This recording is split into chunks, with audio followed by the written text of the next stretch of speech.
close enough? Thank you. Sorry about that. Whereas the city of Santa Barbara celebrates the role of artists and writers as valued leaders in our community through programs such as the Poet Laureate, cultural arts grants, and public art initiatives. And whereas California Poets in the Schools, Cal Poets, which is supported by the city of Santa Barbara and county of Santa Barbara, established a regional youth poet laureate program in 2022 to amplify the voices of local youth and provide new platforms for youth to use their art better, to better their communities, I should say. And whereas the Youth Poet Ambassador is someone who stands out among their peers as a distinguished young poet who, by accepting the appointment, commits to participate in a variety of ceremonial, educational, and cultural activities, serving as a mentor to other aspiring poets and encouraging community members to tell their own stories and develop their own voices. And whereas Kundai Shikawero, I'm sorry I did it to you again, is an honors program student at the California Lutheran University who, as a published poet and social justice activist, has received many accolades over the years, including winning the Martin Luther King Jr. Essay and Poetry Competition 6 times since the 7th grade, and being named Outstanding Youth Leader in the City of Santa Barbara in 2018. Now, therefore, I, Randy Rouse, by virtue of the authority vested in me as mayor of the City of Santa Barbara, do hereby appoint Kunde Chikawero to the title of Santa Barbara's first Youth Poet Ambassador. I offer my enthusiastic congratulations, and I encourage the community to support this talented young poet for the great things that lie ahead. Congratulations. Thank you. And would you like to share? Would you like? Would you? Oh, there he is. Would you like to share a few words? Yeah. So I just want to say thank you again for everyone for being here today and for starting off this program. This is a wonderful honor. So I just wrote like a small poem that I'd like to read today, and so yeah, I'm gonna go ahead and share it. It has no title, but yeah. At the end of the day, when the news turns off, the paper discarded, the radio switched to aux. When sound is replaced with silence, writing will still prevail. An art form existing beyond the voice of the speaker, one that can't be powered off, turned down, or unplugged.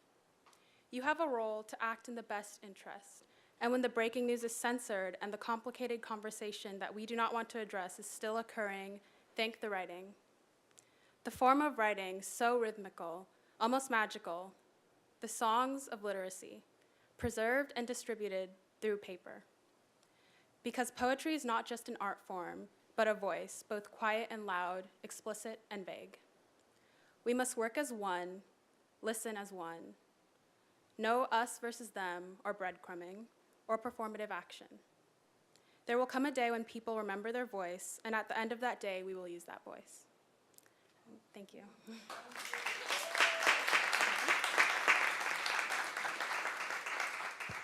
And just for the record, would you pronounce your name correctly for me, please? Kundai Chikawero. Thank you. Thank you very much. Of course, thank you. All right, next up is our Youth Poet Laureate, Madeline Miller. Whereas the City of Santa Barbara celebrates the role of artists and writers as valued leaders in our community through programs such as the Poet Laureate, cultural arts grants, and public art initiatives, and whereas California Poets in the Schools, Cal Poets, which is supported by the City of Santa Barbara and County of Santa Barbara, established a regional Youth Poet Laureate program in 2022 to amplify the voices of local youth and provide new platforms for youth to use their art to better their communities. And whereas the Youth Poet Laureate is selected for standing out among peers as a distinguished young poet who, by accepting the appointment, commits to participate in a variety of ceremonial, educational, and cultural activities, serving as a mentor to other aspiring poets and encouraging community members to tell their own stories and develop their own voices. And whereas Madeline Miller, who was born in Mexico City and raised in Santa Barbara, is an impressive wordsmith whose involvement in the community includes working as an assistant at a local law firm, interning with the Santa Barbara International Film Festival, and serving with the Way Collective, And whereas while attending San Marcos High School, Madeline Miller served as president of the Writers Society and vice president of both the Gender and Sexuality Alliance, the school's elite choir, Enchante, and won the school's 2021 Poetry Slam, as well as the 2021 Santa Barbara County Poetry Slam. So therefore, I, Randy Rouse, by virtue of the authority vested in me as mayor of the city of Santa Barbara, do hereby appoint Madeline Miller as Santa Barbara's first youth poet laureate, and I offer my congratulations and encourage the community to support this talented young poet with a bright future. Congratulations. And do you have a few words for us as well? Oh, yes, please. Thank you so much for that introduction. I want to thank the County of Santa Barbara for having me today, and to the incredible YPL staff who have worked so tirelessly for years to create this position. Thank you so much. I also want to thank everyone involved for extending the title of Poet Laureate to the Youth Poet Laureate in order for young people to serve and share their insight of the next generation with all of you through literary arts. It was said by Nina Simone that an artist's duty, as far as she is concerned, is to reflect the times. I don't think you can help but to be involved, she said. As Santa Barbara continues to champion art, may we also never shy away from our greater duty to truth in action and to each other. And if you allow me, I would like to read a poem I've prepared. This is called Television Poem. The changing of the channel. The weather in Oakland will be. Blenders now 5,000 people need. The British royal family is. In 1954 there was. Huge sale on Hondas. This program will resume shortly. Walk through the kitchen, a quest for meaning, a quest for microwave popcorn. Same thing, right? And while I'm waiting, let me, ding, send you a joke I didn't write. And you can, ding, send me a picture you didn't draw. And you can, ding, send me a bit of silence. And I can, ding, send one right back. While I'm moving sporadically from room to room to room in my home, in this house of hollow silence. There's no writing on the wall in the suburbs. It just happens sometimes. I'm 15 and I'm going to the supermarket alone, and I'm 12 years old and dyeing my hair for the first time, and I'm shaking my head so fast it blurs. I'm 53 and I live alone, and I'm 22 and found, and I'm 13 and I'm breaking my own bones, and I'm 17 and I'm hale and whole. I'm 32 and I'm eating chips on the kitchen counter. I'm 28 and I'm drinking on the laundry room floor. I'm holding my own hands. I'm saying a prayer.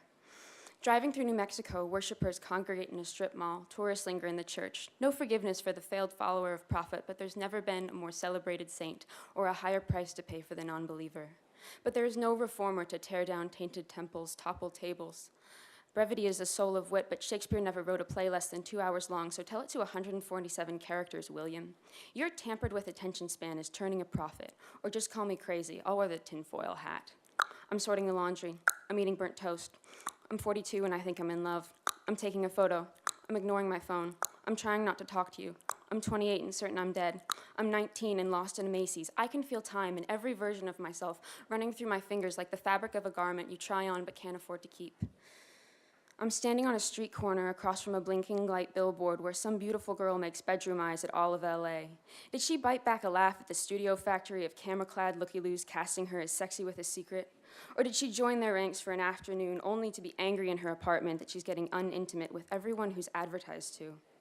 Is this what it takes? To be tantalizing, a tempest in every public moment. To be clear skies and mild, senators plan to relieve, stronger blade than, waterproof mascara, extra durable napkins. Nothing gets past these long-learned ways of keeping anything less than, oh, what a lovely, out of sight of anyone you haven't convinced to love you yet. This is it, the American nightmare. What a shallow thing to aspire to in isolation. Well, the world through my eyes is an ache in my chest and a punch in the stomach, but I want to see it. Show me every pain, every little injustice, every unanswered prayer. I want to hold them gently, untangle every knot, and replace every missing screw. Because the future belongs to those who are willing to bear witness to the present. It will be grown in the gardens of those who are willing to get their hands dirty. And I can't live like this anymore. I am grease-stained, muddy-fingered, set-jawed, and angry. I am too angry to live on television. I am angry enough to fix this by hand. Thank you.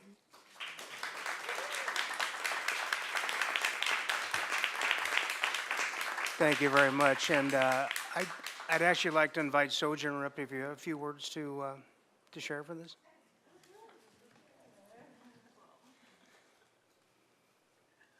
What an honor to be called to stand before council and have some words.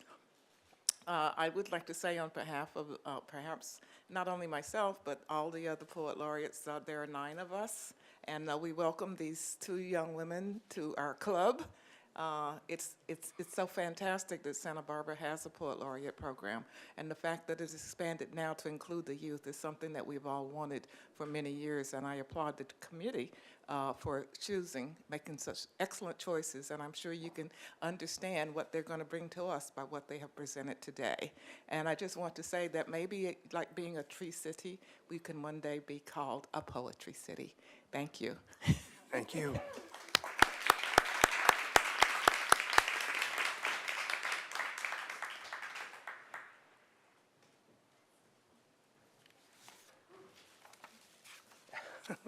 It's like, whew. Exactly. Mayor Rouse, All right. I'd like to Madam- request that we take a short recess. We're having some technical trouble with our Zoom broadcast. Okay, we will take a brief recess until we can get our tech squared away. Thank you very much for that presentation.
Ceremonial items. Item number 2, Employee Recognition Service Award pins. Madam Administrator. Thank you, Mayor Rouse. Once each month, we like to recognize those employees who are celebrating anniversaries with the city. As you know, the city employees do the work of the city and deliver the policies of the council, so it's my honor to announce and recognize them. Starting with 5 years' experience, we have Jeffrey Beardsmore, a water treatment plant operator 3 in the Public Works Department. Matthew Hayden, wastewater treatment plant operator 3 in the Public Works Department. Tim Dunn, building and safety supervisor with community development. Daniela Rosales, environmental services specialist 2, sustainability and resilience department. With 10 years, we have Nels Anderson, waterfront maintenance superintendent at the waterfront department. With 15 years, we have Brian Demore, city engineer and currently or interim airport director, working in both those departments. James Dewey, streets operation infrastructure manager in Public Works Department. Jose Zarate, street maintenance coordinator, Public Works Department. Daniel Gullett, principal planner, community development department. Yesenia Gomez, finance supervisor, finance department. and Cameron Benson, Creeks Restoration and Clean Water Manager in the Parks and Recreation Department. And with 25 years, we have Bob Oshiro, Fire Engineer, Bob Kendall, Fire Captain, and Joe Tiso, Fire Captain, all, of course, with the Fire Department, and Stephen Kral, Water and Wastewater Maintenance Planner, Scheduler in the Public Works Department. So I want to congratulate all of them on meeting those anniversaries and thank them for their good work. All right, thank you very much. And Ms. Bjork, are there changes to the agenda? There are no changes to the agenda, Mayor All Rouse. right, very good. With that, we'll go to general public comment, 3 minutes per speaker on any item not currently on our agenda, but within the purview of this council. The first speaker will be Dean Noble. And you have 3 minutes, sir.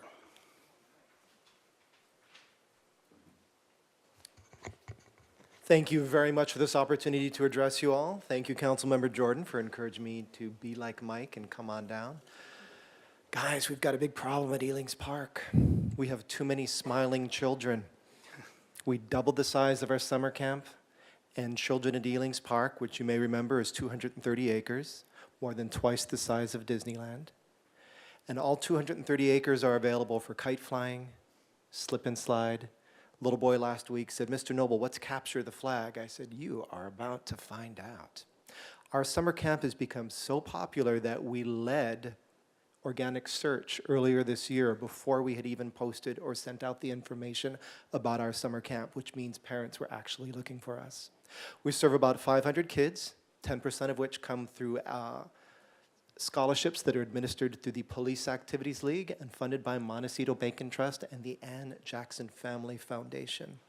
We hope to increase the size of our summer camp, and Mr. Mayor, I wanted to follow up with you and let you know that the tree you planted is not only alive, but thriving. And for anybody that studied botany before they went to law school, we've planted over 250 coastal live oaks and island oaks, 3,100 coastal scrubs. All are thriving. The park has never looked more beautiful. And insofar as horticulture is concerned, the best is yet to come at Ealings Park. Thank you so much. Dean Noble, Executive Director. What Central Park is to New York, Ealings Park is to Santa Barbara. Thank you. You got quite a career as an infomercial host and running. Thank you, Mr. Noble. Madam Clerk, do we have any online hands raised? Yes, we have Aaron Ashland. Okay, you have three minutes, please.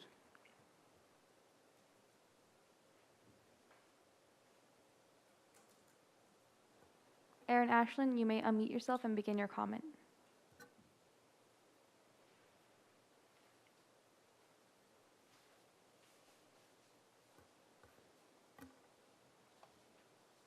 Aaron, you may unmute yourself and begin your comment.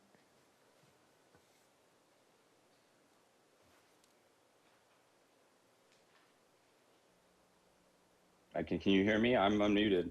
Yes. Can you hear me now? Okay, Yes. sorry. Number one, we need more police presence downtown, and we need to make it seem like we have the 120 cops we're supposed to have. We need to find creative ways to do this. We might need more cameras. You might need people watching those cameras to help police be more efficient. Please drive a police car down the middle of State Street multiple times a day and more often on Friday and Saturday nights. We also need to figure out who's shipping us all these homeless people. Every couple of weeks, we get an influx of people, and they're maybe worse than some of the ones we've had, and it's getting bad. Number two, I was hoping we could maybe create a fund that all the money that isn't paid to the police officers, which we can't seem to hire, gets split up between the rest of the officers that are on the force. We're basically giving them less support. They're making their jobs harder by not having enough people around them to help them do their jobs. And if you basically put this money in a fund, some quick and dirty math, about 75 grand a year per officer, 20 cops, that's $1.5 million the city does not have to spend today that it should be spending on police in the city. So we could use that money to take care of the police officers we have and make sure that they stay with the department, because it's hard to lose people when you're already short. And this money could be used, maybe you make them work for 10 years, and at the end of 10 years, they can maybe use that money as a down payment on a house in Santa Barbara, use it for their college education or their kids' education, or maybe they could just use it for retirement. But it might be an incentive while we're short-staffed to help keep them engaged. We also need to make our offer to new recruits and new potential officers more compelling. Number three, confirmation bias. Mr. Mayor, I'm specifically talking to you. It doesn't seem to be enough that 85% of our residents want the promenade because a couple of your friends or former partners don't like it and want it to go back to the old way. Well, you seem to have forgotten that under your watch as a city council member, our police stopped responding to the homeless calls on State Street, and we couldn't get anyone to sign a lease on State Street because it had gotten so bad. It is possible that you don't know what I'm talking about since you don't seem to speak to any of the people, the hundreds of businesses that are on the promenade that want to keep it. So please step outside your comfort zone and listen to everyone rather than just your friends. I'm giving you the benefit of the doubt, and I want to be clear that I believe your former business prospered while State Street went into decline.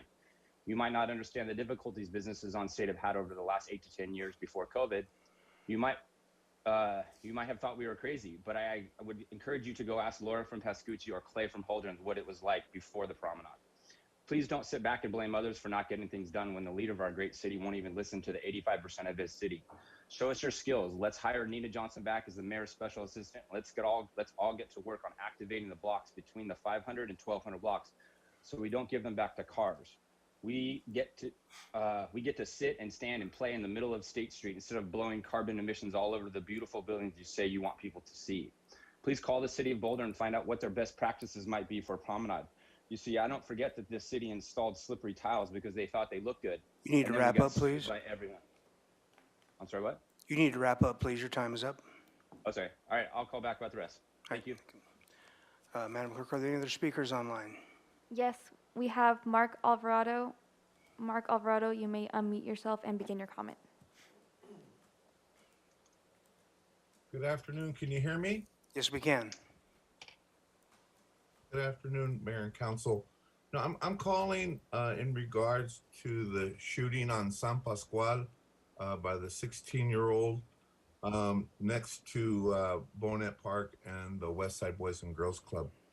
Now, I spoke to a public official about this, and the response was thank God nobody got shot, which I felt kind of desensitized the issue a little bit. You know, during the school year, there's really a big gap in services for vulnerable youth of the age population of 12 to 16 years old, and especially after school. And in the summer, that gap becomes a canyon. So, you know, today I'm really trying to figure out what local organizations and Parks and Rec, what are they really doing for this vulnerable population? You got to remember that only 7% of your CDBG funds goes towards at-risk youth. And so as much of this is a law enforcement issue, it's also a community issue. And I really wonder if this issue is even in your wheelhouse anymore, if it's even a priority for the city. Thank you. Thank you. Madam Clerk, further speakers? There are no further speakers. All right, very good. And with that, we'll close public comment. We'll go to the consent calendar, or do you have items to read? Yes, item 4, agreement with Carbon Solutions Group EV LLC and acceptance of grant funds for electric vehicle charging station, ordinance introduction resolution contract. Recommendation that Council A, introduce and subsequently adopt by reading of title only an ordinance of the Council of the City of Santa Barbara authorizing the Sustainability and Resilience Director to execute an agreement with Carbon Solution Group EV LLC for up to 258 electric vehicle charging stations. And recommendation C, adopt by reading of title only a resolution of the Council of the City of Santa Barbara amending resolution number 22059, adopting the budget for fiscal year 2023 for charging station grants and other transportation decarbonization initiatives. Item 5, 2022-2025 Firefighters Association Bargaining Unit Memorandum of Understanding and amendment of resolution number 22064, the position and salary control resolution for fiscal year 2023, ordinance introduction resolution. Recommendation that Council A, ratified a memorandum of understanding between the city and the Santa Barbara Firefighters Association by introduction and subsequent adoption of, by reading of title only, an ordinance of the Council of the City of Santa Barbara adopting the 2022-2025 Memorandum of Understanding between the City of Santa Barbara and the Santa Barbara City Firefighters Association. And item B, adopt by reading of title only a resolution of the Council of the City of Santa Barbara amending Resolution Number 22064 to Position and Salary Control Resolution for fiscal year 2023, affecting classifications in the Firefighters Association effective July 30, 2022. Item 6, accept and spend a donation for Police Department Honor Guard and appropriate funds in the fiscal year 2023 resolution. Recommendation that Council B adopt a resolution of the Council of the City of Santa Barbara amending Resolution Number 22059, adopting the budget for fiscal year 2023 to appropriate funds for a gift from the Clifford G. Roxton Trust to the City of Santa Barbara for exclusive use and benefit of the Santa Barbara Police Department. Item 7, records destruction for Fire Department Resolution. Recommendation that Council adopt by reading of title only a resolution of the Council of the City of Santa Barbara relating to the destruction of records held by the Fire Department in the Administrative Division. Item 8, granting an easement to Southern California Edison for electric service meter on City Parking Lot 10 at 621 Anacapa Street Resolution. Recommendation that Council adopt by reading of title only a resolution of the Council of the City of Santa Barbara granting a utility easement to Southern California Edison for a new electric service meter facility on City Parking Lot 10, 621 Anacapa Street for a Tesla Supercharge station and authorizing the Public Works Director to execute and record the utility easement. Item 9, increase aviation planning services contract for the fixed base operator redevelopment project resolution contract. Recommendation that Council B adopt by reading of title only a resolution of the Council of the City of Santa Barbara amending Resolution Number 22059, adopting the budget for fiscal year 2023 to appropriate funds for increase in aviation planning services for the fixed base operator redevelopment project. And item number 10, Santa Barbara Airport Master Plan Update Resolution Contract. Recommendation that Council B adopt a resolution of the Council of the City of Santa Barbara amending Resolution Number 22059, adopting the budget for fiscal year 2023 to appropriate funds for professional services contract for Santa Barbara Airport Master Plan Update. And that's it. All right, thank you very much. Does anyone need to pull any items from council on the consent calendar? Madam Administrator, are there any public speakers on the consent calendar? And Madam Clerk, anybody online? There are no public comments. All right, very good. Well, if there's any further discussion, we'll entertain a motion. So move the consent calendar. First by Friedman, Second. second by Harmon. Would you call the roll, please, Madam Clerk? Councilmember Alejandro Gutierrez, Yes. Councilmember Friedman, Yes. Councilmember Sneddon, Yes. Mayor Pro Tem Harmon, Yes. Councilmember Oscar Gutierrez, Aye. Councilmember Jordan, Yes. Mayor Rouse. Aye. Okay, that's it for the consent calendar. We'll go to the next item. Would you read that item, please, Madam Clerk?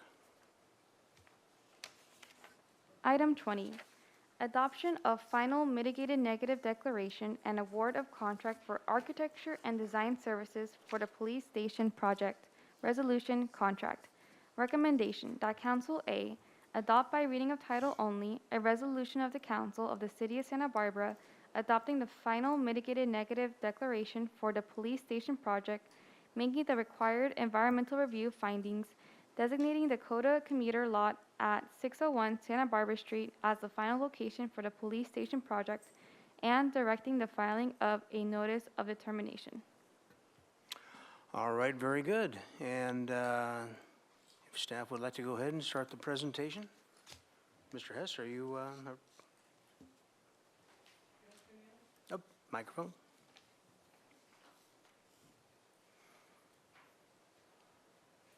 Ms. Kennedy? There we go. Good afternoon, Mayor and Council members. My name's Kathy Kennedy. I'm the case planner for the Police Department Police Station Project. So today's item is the adoption of the final mitigated negative declaration and an award of contract for architecture and design services for the police station project. I'd like to give a presentation overview first to let you know what we'll be discussing today. So I'll present a brief background on the site selection for the project.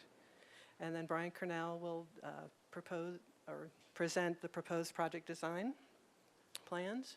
And then I'll go into the environmental review process for this project. And then Brad Hess will go through the phases and the contract that you'll be reviewing. And then I'll come back and talk about our recommendation and then the next steps for the project. So for the background, some of you may remember back in early 2018, the City Council authorized staff to begin a site selection process for a new police station. Staff considered all possible sites that could potentially meet some or all of the needs for a new police station. In 2018, the Planning Commission reviewed 2 of those sites, the Coda Commuter Parking Lot and the Louise Lowry Davis Center. And it was determined that the Coda parking lot was deemed the most viable location for the police station project. In March 2019, Council directed staff to examine the site selection criteria more thoroughly and conduct preliminary environmental review for each of those sites. So there were 20 sites that were analyzed, and then of those, there were 5 potential sites identified. The Louise Lowry Davis Center, the Coda Commuter Lot, the Coda Commuter Lot with a portion of the EDD department parking lot right next to it, Earl Warren Showgrounds, and the Sears property at La Cumbre Plaza. In September of 2019, the council designated the commuter lot as the preferred site for environmental review. And then in 2020, City Council designated the police station as a community benefit project. And that would allow the applicant to move forward with requesting a height exception at the Planning Commission. So that occurred in March of 2021. The Planning Commission had a concept review hearing, and then they granted the height exception approval for the project. So Brian Cornell will now go through the different project plans. Mr. Cannell. Members of council, I'm very proud to be here. We've been working on this for 4 years, and I look forward to seeing it move to the next step. I'm going to go briefly through these slides. This is the view of the new police station from Coda Street and Santa Barbara Street. So we're looking up Santa Barbara. Next slide. You all know about the condition of the existing police station, so I won't go into that. The good news is this station is being located downtown, and clearly when we started this, it was abundantly important that the police station be located downtown and not out of the downtown, because that's where most of the calls are, and any alternative would have required a substation, so this just makes eminent sense. Next slide. Coda Commuter Lot, as much as there are, some sadness relative to the farmer's market, I think that's been solved, and I think it's good that we're getting use out of a surface parking lot in our downtown. Next slide. So this really illustrates one of the most important aspects of this project, which is the police department staff is going to have a place to park that they don't have today. And that is really a critical component of this. So you can see the parking structure that's on the left and then the proposed building on the right. The other thing that's really important that I have continued to emphasize is for this building to be truly sustainable, it's got to be flexible. So this is literally, I hope that you consider it beautiful, but it's really a box with very little structural impediments to evolution and change up into the next century. Next slide, we have some wonderful amenities that are surrounding the police station on Coda and on Santa Barbara Street, and we're gaining extra width along Santa Barbara Street for the right-of-way, which is really going to, I think, be an advantage and also important from a security standpoint. So we're taking the parking away on Santa Barbara Street so that cars can't park there and possibly do any harm. Next slide.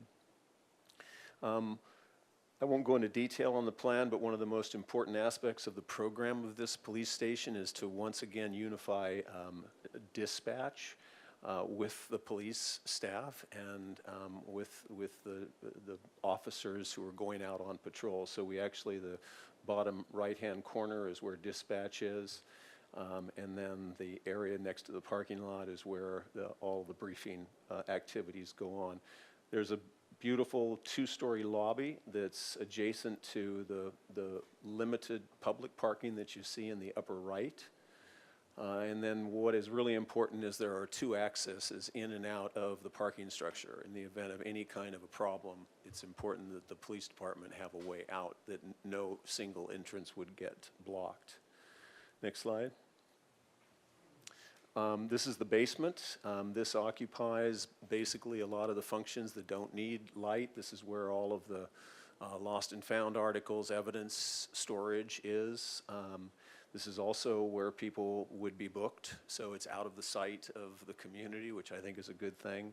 This is where the where the motorcycle group will house their vehicles and other SWAT vehicles, and then this is also a perfect location for the firing range, for the practice range, which will be down in that basement and shielded from any noise impacts. Next slide. Going up to the second floor, we actually, from the two-story lobby in the upper right, we have a wonderful open stairway that goes up to a public meeting room that's going to be flexible, so this can be used by multiple city agencies and public events. The parking lot that I mentioned before is designed to be closed off so that that could also be an event location. So I think that is really great. And one of the things that I think is really one of the best aspects of this new design, and you can see it there in the portion that is adjacent to the parking structure in the lower portion, is a single locker room that is a unisex locker room. So everyone, all of the police force, all the employees of the police department are going to use that locker facility. And I think this is a case where, frankly, architecture really is enhancing inclusivity in the department, and I think it's going to make a big difference in the long run. We also, in the lower right-hand corner, we have a fantastic fitness facility with an outdoor deck. So I'll show you that in the renderings. And then there's other administrative, obviously, departments that are on this floor. Next slide. The third floor is really where investigations are. The crime lab is up here. This is where people would come if they were being interviewed by detectives, for example, and then the chief of police is also up on this floor. And we have a great little lounge for the officers that you see in that lower left-hand corner with a little private outdoor dining space. Next slide. This building is being designed to be net zero, so we have a lot of solar panels up on the roof. And I think you'll see from the renderings that no one's going to be able to see those, but we're going to be able to generate a tremendous amount of electricity using the rooftop of this building and the parking structure as well. Next slide.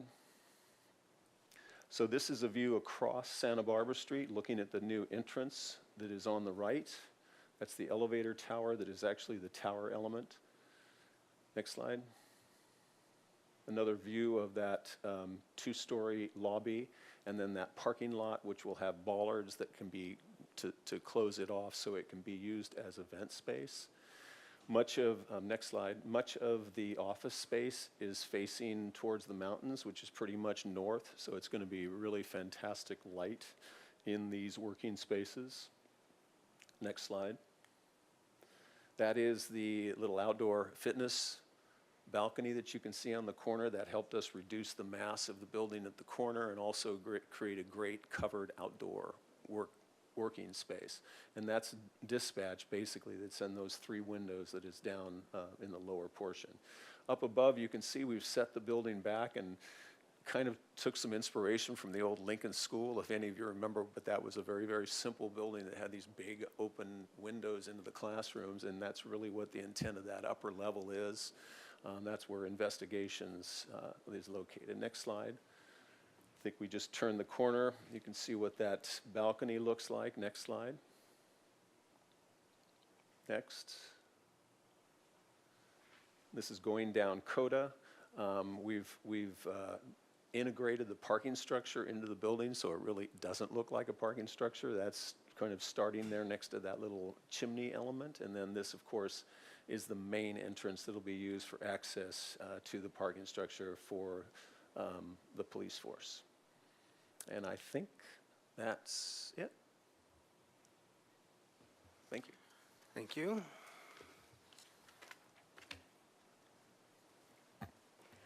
Okay, the project went through the land development team many times. It also went to the ABR for review and was deemed complete. And then at that time, we conducted our environmental review. Staff prepared the initial study to analyze potential environmental impacts of the project. We determined that a mitigated negative declaration was the appropriate document because impacts were either less than significant or they could be reduced to less than significant with mitigation measures. These are the issue areas in the initial study that all initial studies have. The ones that are bold and checked are the ones that have mitigation measures for this particular project. And on page 3 and 4 of your council agenda report are the summary of the mitigation measures. Right here is just even a more summary of that. Most of the mitigation measures involve short-term construction-related impacts, but there are a few long-term operational-related impacts, and those are in regard to noise related to an emergency generator and firing range, and then solid waste generation and water quality. And we did provide the MMRP that has a list of the mitigation measures, and that's attached to your report as well. So we released the initial study MND for a 30-day public comment period, and then we had a planning commission hearing on the draft MND. We did receive some comments from the public and agencies, and as a result, some additions and clarifications were made to the MND. But no substantial evidence was presented from the public to indicate that the project would have any significant effects on the environment. So there were no changes made to the mitigation measures and no additional measures added. And the staff prepared a final MND, and we included the response to comment section in that. The council agenda has a link to the final MND, which is located on the city website. A mitigation monitoring and reporting program, the MMRP, is adopted as part of the final MND. It's also included as an attachment to your staff report. As I said, it provides an easy way to look at all the mitigation measures in one document.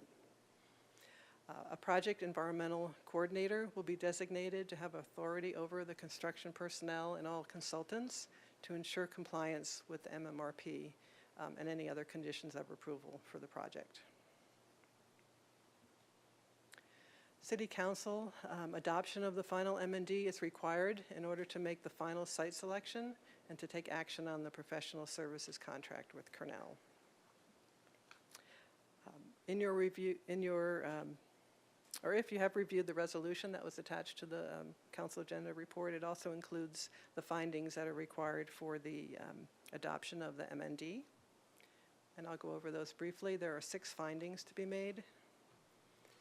Council has considered the proposed final MD together with comments received from the public during the public review period process. That the mitigation measures identified in the final MND will be incorporated into the project. Therefore, on the basis of the whole record before it, including the initial study and comments, there is no substantial evidence that the project will have a significant effect on the environment. That the final MND reflects the City Council's independent judgment and analysis. That the final MND has been prepared in compliance with CEQA and constitutes adequate environmental evaluation of the project. A mitigation monitoring and reporting program for measures required in the project were made as a condition of approval to mitigate or avoid environmental effects has been prepared. And the location of the documents are in the city, in the Community Development Department.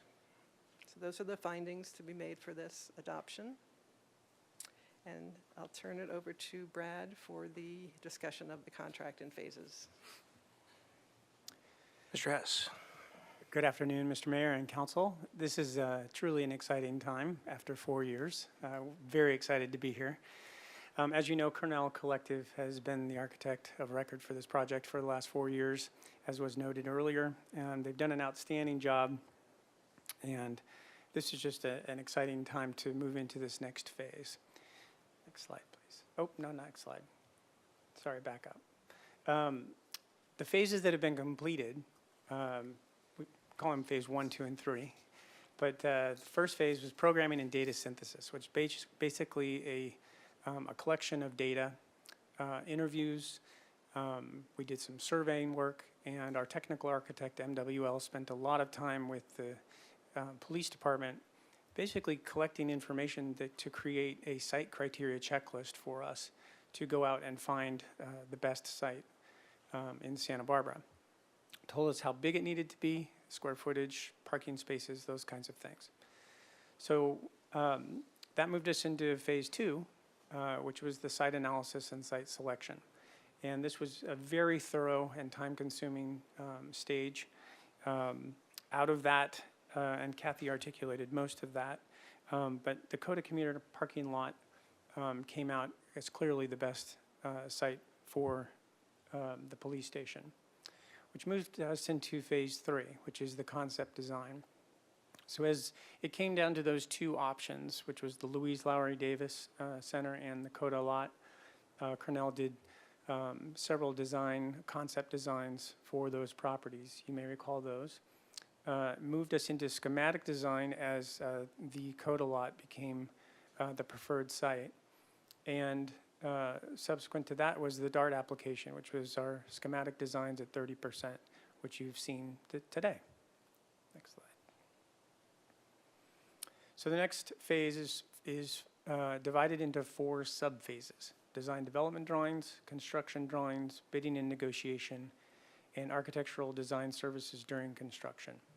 The total contract amount, which includes multiple subcontractors under their contract, is $4.5 million. And each sub-phase will be, it requires a notice to proceed to move from one phase into the other. That helps us with accountability, with tracking, and billing purposes. Next slide. And I thought it would be helpful to basically explain or articulate the difference between construction and hard costs versus soft costs. It was referenced in the council agenda report, but some people may not understand the difference. So just wanted to briefly explain that hard costs or construction costs are basically everything the general contractor is going to do. It's the bricks and mortar, it's the concrete, it's the framing, it's the electrical, it's mechanical. All of that are considered hard construction costs. The soft costs, at this point, we are projecting. We don't know what those costs will actually be. We know some, but not all of them. But it's all of the other stuff. It's all of the architectural and engineering services. It's the fees, the costs that you don't see under, say, the general contractor. But it's also all of the studies that go into it, all of the environmental studies that we did. We will have a commissioning agent to make sure that everything is built the way it's supposed to be and functions the way it's supposed to be. But it's also all of the beauty that will be inside to make this place an amazing place to work, but also operationally functional. So just wanted to explain. Some people may not understand the difference between the two. So those are the soft costs that we are anticipating. Hard costs, we're projecting it could be as high as 80 million, and the soft costs could be as high as 12 million. Again, these are just preliminary numbers, but wanted to give you the range that we're looking at. So with that, I'm going to turn it back over to Kathy. So we have our recommendation for you today. It is to adopt a resolution that adopts the final MND, making the required environmental review findings. It designates the Coda commuter lot at 601 Santa Barbara Street as the final location for the project and directs the filing of the notice of determination. Also, recommending that you authorize the Public Works Director to execute a city professional services agreement with Cornell Collective for architecture and design services. This is phase 4. Phase 4 is divided into 4 subphases, 4.1 to 4.4. The initial 4.1 subphase will encumber 1.7 million. And next, just to let you know what happens to the project next, the Cornell Collective would implement the phase 4 tasks, and then the project would go to the Planning Commission to consider development plan approval, and we have this tentatively scheduled for August 11th. Then the project would proceed to the ABR for their final project design and final approvals, then off to the building permit submittal stage, with construction projected to begin in spring of 2024. That concludes our presentation. We also have Julia Peugeot, our environmental analyst, here to answer questions. And we also have John Davis from DUDEC. DUDEC prepared the majority of the technical studies for the initial study. Thank All you. right, thank you. Are there questions from council? I know you have some. Really? All right, very good. Are there any public comment online? There is no public comment. All right. 3 minutes per speaker. Oh, there are none? There's Oh, none. Why'd you tell me that? And we have no slips, right? Okay, very good. Comments? Ms. Sneddon? Thank you, Mayor Rouse. It's pretty gratifying after all of this time to see this project coming to this point. In the initial site selection process, I think that's when I first met both of you, Mr. Hess and Mr. Kernal, and Mayor Rouse and I were both on that site selection committee, and it was a lot of time spent on investigating each site, and there was no perfect site, and all the different ideas about what would come forward on that. And I still had concerns at that time, and when it came to council, it was, a full room with people concerned about relocating the farmers market, and the community came out strong. And then, to your credit, we paused, we formed a subcommittee, we worked with farmers market, we worked with the public to come up with what was really a really welcome alternative site for the farmers market, and I'm really grateful for that. That was a big community input involvement, and it took time, and it was hard at that time to make an either-or decision. Just furthering from that, I had concerns about the site at that time, about not just the farmers market, excuse me, for the floodplain and the shallow water table there, and that was something that we talked about, and this EIR now puts that to rest, really addresses those issues. I was actually really surprised about how clean this came back without having really major things that would have to be overridden. And then also at the beginning had concerns about the massing and it looking like an imposing building and not welcoming to the public, and being sort of overbearing. And those have all been really addressed through the design and the step back and the balconies and the natural lighting, and really thoughtful design through that process. So I know when you first start with the design, it looks so blocky, and it was very hard, I think, also for the community to sort of visualize what it was going to look like. I appreciate the net zero design. That's very forward thinking, and also the description that the structure of the outside of it gives flexibility for really, 21st century policing and how this can move through the community, and also how the lobby is more opened up and more facing out to the public as well, which is something in the community outreach sessions that people wanted more of. It's pretty incredible how responsive you've been to the input all along, and how many iterations this has gone through. And then the attention to detail, so that it's not just functional, but also healthy workspace for our public servants, and by extension for our public. And we skipped over the current conditions of the police station, but the seismically unsound and not having gender appropriate changing facilities and restrooms, and it being sprawled out. And we don't even mention the other building that has mold and other considerations of substandard conditions. So this is a really positive move forward, and I just have to really express my gratitude for how many times in the process you've paused and given the space to really address the community concerns on those issues. Yeah, thank you. So I'd be happy to move this forward, or if you want to wait for other comments. Whatever you'd like to do. Ms. Harmon? Thank you, Mr. Mayor. Well, I can be very brief. I'm just going to associate myself with the comments of my colleague. I really appreciate Mr. Karnal, to our staff, the work that you've done. It really is remarkable to have gone from that meeting that was so passionate by so many people to this one where the community has really been brought along by your work. So my thanks. And really happy to be here and to be moving this forward. I do want to make just a brief comment that's a bit of an aside, but I can't help myself. I really think that now is the time for us to start thinking and planning for the use of the current police station site. It makes good sense to me that we identified that site within the process of our housing element update as a site that would be very well suited to becoming capital A affordable housing. I think that makes sense for working people. It makes sense for working families. And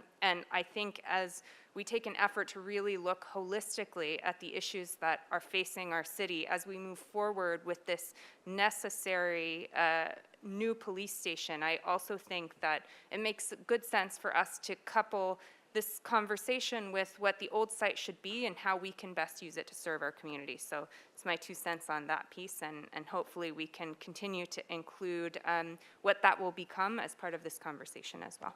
Thank you. Mr. Jordan. Mayor. Councilmember Snedden's historical narrative was no small task, and really I just wanted to congratulate the entire team, many of which I think are in here and I don't know, but in particular between this project and De La Guerra Plaza, I wanted to congratulate Mr. Hess. You have the personality of a saint at times, juggling all the diverse stakeholders and issues and comments, and this is a great moment. And just personally also to you, Brian, I don't want to date you, but this is a great, wherever you want to put this on the bookshelf, whether it's the bookend, but wherever you're putting that in your career, this is a great legacy for you, and I'm personally just very appreciative of both what you've done and the opportunity to put your stamp on this project too. Some are going to say that our men and women of the police force deserve this. But every one of our employees actually deserves to work in a safe and secure building.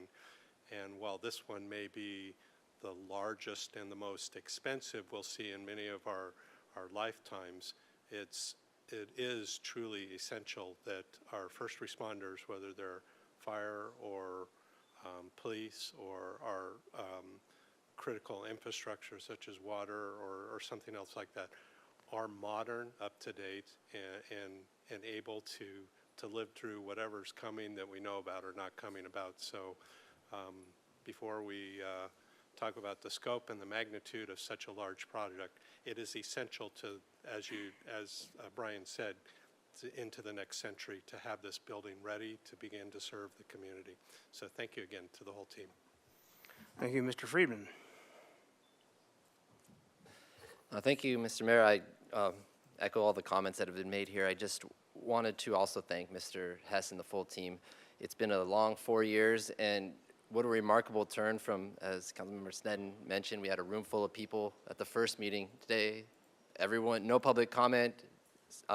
It's quite different than the first meeting we had, let's just put it that way. So, and Mr. Canal, you've been there since the beginning, and all of our staff. I do want to recognize this as well, that this is one of the most important ways we as a city can recruit and retain our police force. With costs of housing, as Councilmember Harmon mentioned, even for our police officers, it's very difficult for them. And we want to have as many of our staff, not just in law enforcement and public safety, but all of our staff living within the city, because it just provides a higher level of service. And when that is not necessarily able to happen, we have to have a great working environment, and the current facilities don't produce that. And so to have this, it's a recruiting tool, and it shows a commitment to our staff and our law enforcement staff that we're moving forward to provide them the updated and the facilities they need to protect the public. And I also want to thank the voters for passing Measure C. It wouldn't be possible without that. We wouldn't be having this conversation. And it was up to us as the council to follow through on that vote. Even when it got a little hectic in some of the days, we had a lot to deal with, but that was the promise that was made, and today we're fulfilling that promise, that it was the major project that was out there in terms of Measure C. So it builds that trust that the voters voted for something and we're implementing it. So I think this is a great day for our law enforcement, for the public safety, and for us building the trust in what the voters passed and fulfilling that promise. So just want to thank you all and thank everyone for making this happen today, and look forward to that in the future conversation about what to do with the current station once this one goes forward. Thank you. Wow, we're not even going to fight about this one. Amazing. Yeah, Mr. Freeman brought up Measure C, and that's precisely those within the top two, which almost kind of surprises us. We knew we needed to do the road work, but the community really, really wanted us to go forward with this police station. I sat on my first PD committee in the 90s, my second one during my first time on council, and we finally brought it to fruition. Of course, we were talking about $36 million back then, but hey, what the heck. But this is a great project. We've got the right architect team. I think we're ready to go, and I'm very pleased with this. Ms. Snedden, I believe you started on a motion. Would you like to do that? Thank you, Mayor Rouse. So I would like to move the adoption of a resolution that adopts the final MND, makes the required environmental review findings, designates the Coda commuter lot at 601 Santa Barbara Street as the final location for the project, and directs the filing of the notice of determination. I'll second it. Okay, first by Snedden, second by Friedman. Madam Clerk, would you roll call vote, please? So we have a motion by Councilmember Snedden, seconded by Councilmember Freeman to approve staff recommendation. Councilmember Freeman? Yes. Councilmember Snedden? Yes. Mayor Pro Tem Harmon? Yes. Councilmember Oscar Gutierrez? Aye. Councilmember Jordan? Yes. Councilmember Alejandro Gutierrez? Yes. Mayor Rouse? Aye, passes unanimously. Thank you very much. Great job for staff. Long time coming. Excuse me, Honorable Mayor, would you confirm that the motion included recommendation B as in boy? Very good. May I go back to the maker of the motion and the seconder? Thank you. Could we have the slide up that was up previously? Ms. Kennedy? I think including the second part of the recommendation is important. You read the first part in the motion, was adopt the resolution, and then this. as It the did not amended. include this. Yes. Shall I That's a- amend the that's- motion now? It's a separate, I'll amend the motion Or- now, Or or a a new second motion motion. on Substitute recommendation motion, B is just as easy. Okay, in addition, I'd like to make the motion to authorize the Public Works Director to execute a city professional services agreement with Cornell Collective for architecture and design services, Phase 4. Second. Okay, very good. First and second, would you redo the roll call vote, please? This is for motion B. Councilmember Snedden? Yes. Mayor Pro Tem Harmon? Yes. Councilmember Oscar Gutierrez? Aye. Councilmember Jordan? Yes. Councilmember Alejandro Gutierrez? Yes. Councilmember Freeman? Yes. Mayor Rouse? Aye. Okay, this time, congratulations, staff. Now go back to work. Thank you very much. Madam Clerk, would you read the next item, please? Item 21, solid waste franchise agreement procurement. All righty.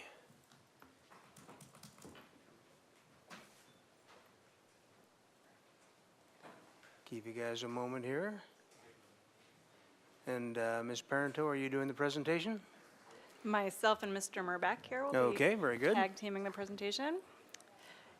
Good afternoon, Honorable Mayor and council members. My name is Alelia Parento, and I'm the Acting Sustainability and Resilience Director, and very pleased to bring you some procurement options today for the Solid Waste Franchise Hauler Agreement. So just really quickly, here's what we're going to cover today. We're going to do some background on the current agreement, our recommendations for the new agreement. These are not exhaustive. These are just sort of the starting point recommendations, pathways for securing the new agreement, and then next steps and recommendations. So by way of background, the city is currently contracted with Marburg Industries for its commercial and residential solid waste collection services. This agreement will end in June of next year. And so we have to arrange for solid waste services prior to that ending. We are going to be proposing a new term of up to 15 years, starting with a 10-year term and an option to renew. And the estimated value of the new agreement for that 15-year term is $400 million. Starting out the gate, we are going to request that council authorize an extension of 1 year of the current agreement. And this is really just to give us enough time to complete either pathway for procurement, which is direct negotiation or competitive procurement.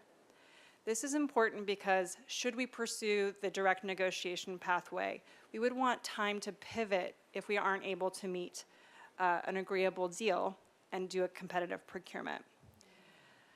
This way we retain that ability. And quickly before I hand it off to Mr. Murback, I did want to emphasize that we do need a brand new agreement. We will not be starting from the current agreement when we begin negotiations. And this is really because over the last decade, there have been extensive changes in industry legislation, best practices in solid waste management, contractual obligations, particularly relating to our county material delivery agreement and the new resource center, and then lessons learned just from living with the agreement that we have for the last 10 years. So a wholesale new agreement is necessary. So I just want you to keep that in mind as we move forward. And Mr. Murback. Mr. Mayor, council members, thank you. Under the current agreement, residential collection services includes weekly collection of garbage, recycled material, and green waste.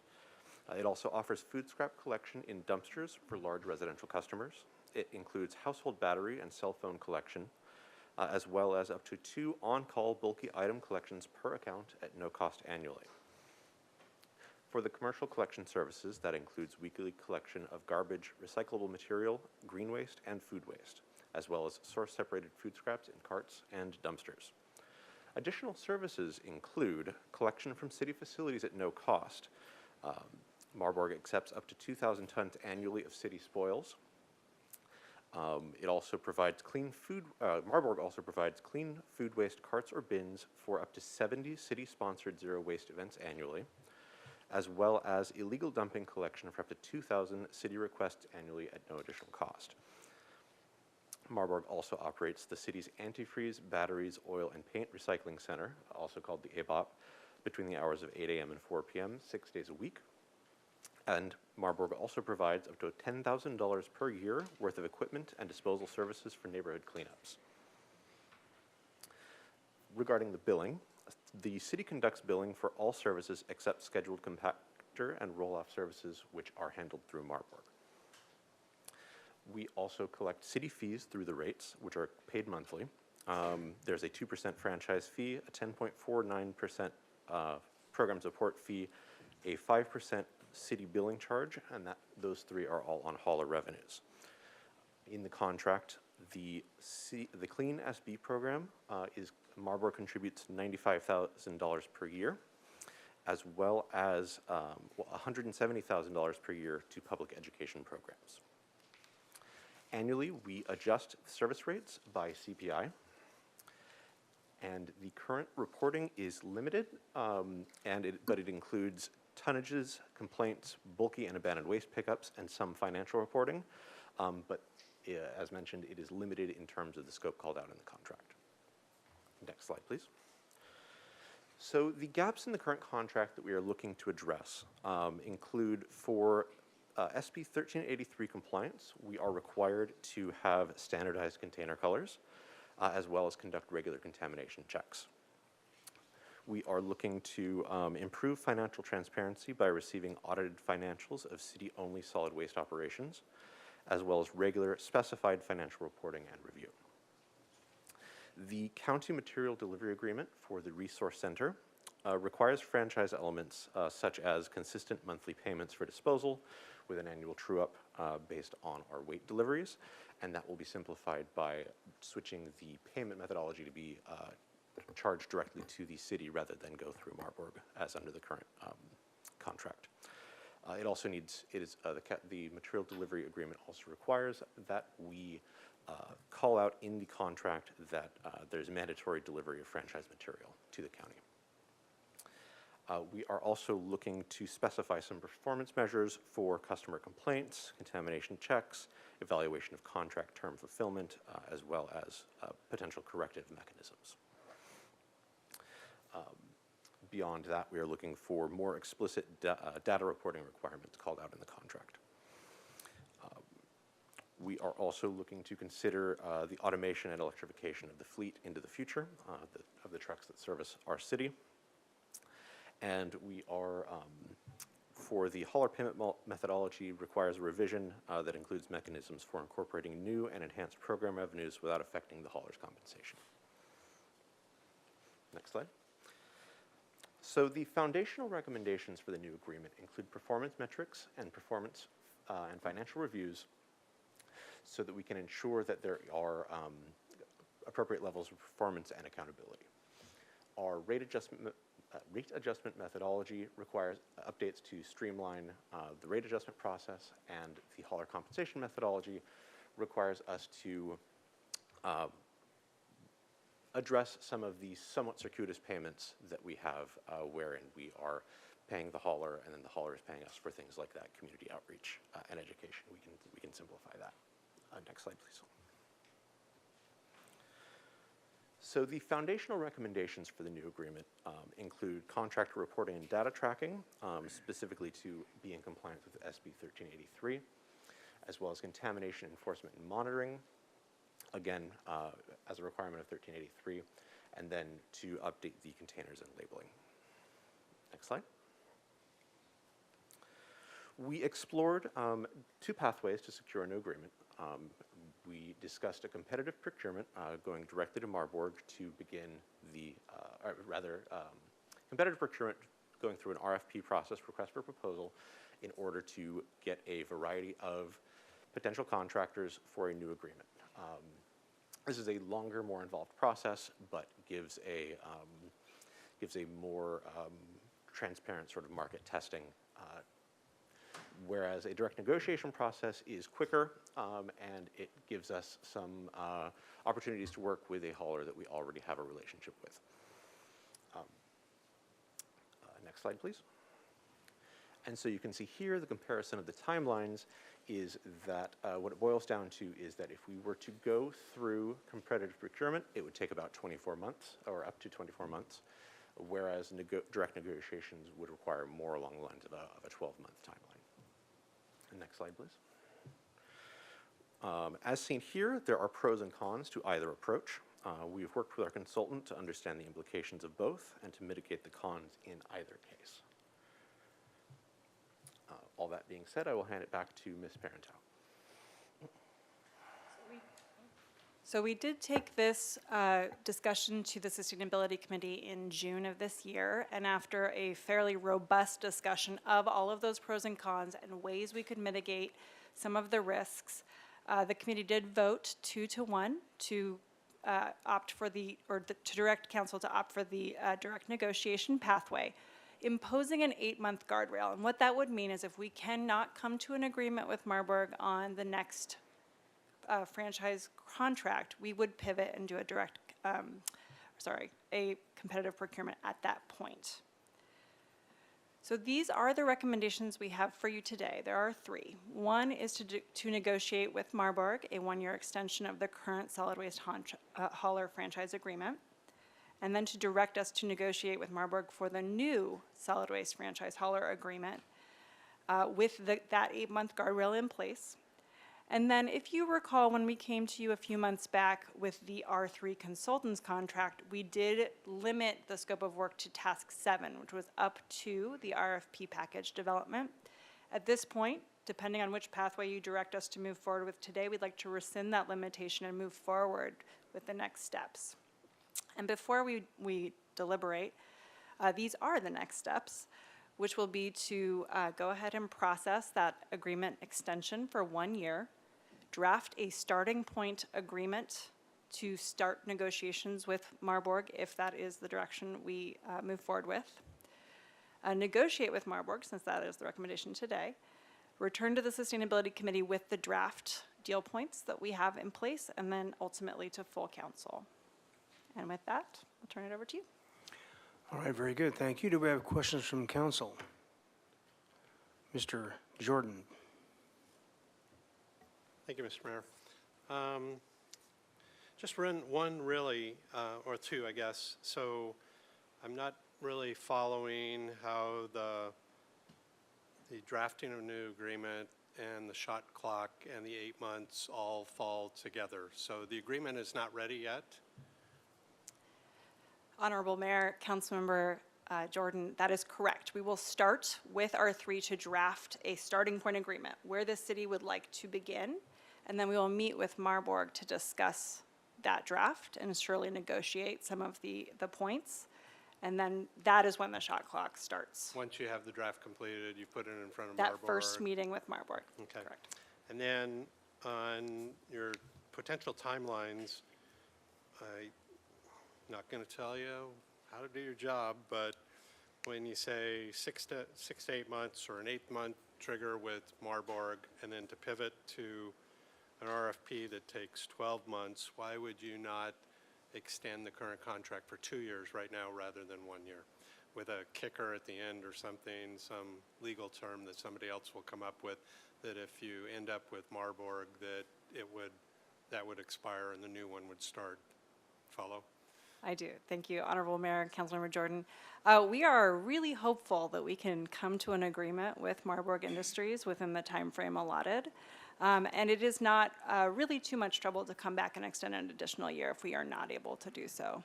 So dynamics, if you pivot, so let's say you're not successful in the 8 months and you have to pivot, and 3 or 4 months later, less than that because you still needed time on the front of that to do your draft agreement. So then you have to go back to Marburg, who has now not been successful in their sole source procurement, and negotiate terms for an extension. Is that the better time to negotiate, or is the better time up front from our standpoint? Councilmember Jordan, again, we are pretty confident that we can get this done. If you would like to make a motion to extend it 2 years, If you're confident, that's all I want to hear, really. We would be So happy to do that. I'm pretty happy with that.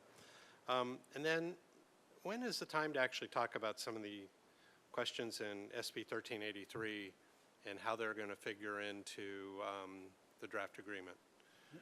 I mean, is that just, should I go to a sustainability committee meeting and do that rather than mess this up here with them? I can see a nodding head to my right, so maybe.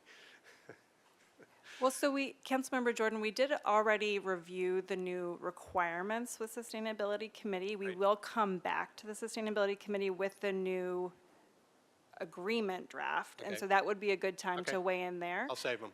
Okay. All right. Thank you, Mr. Mayor. Ms. Nid.